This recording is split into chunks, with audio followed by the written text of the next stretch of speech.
Investigators say street racing may be to blame, and they need your help finding one of the drivers. KGW's Mike Benner's live on West Powell Boulevard where it happened. Mike, how's that cyclist doing?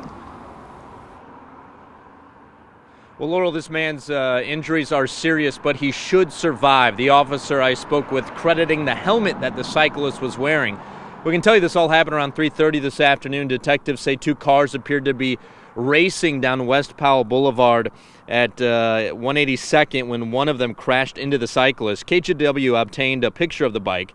Take a look. The frame appears to be intact, but you'll notice the front wheel is pretty mangled.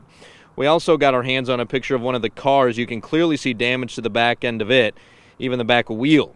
Authorities say the car hit the cyclist while racing another vehicle. That vehicle, though, fled the scene, and detectives really want to talk to that driver to get a better idea of their role in what happened. Also, remind them of this. Street racing is just a bad idea. Like you said, it might seem fun at the time, but stuff happens. Somebody jumps out in front of you, you might not even see him coming, and it is a life-changing thing for someone. All right, at last check, no arrests or citations yet. Again, authorities really want to talk with the driver who fled the scene. If you have any information about this case, you're urged to contact the Gresham Police Department. Laurel, back to you. Thank you, Mike.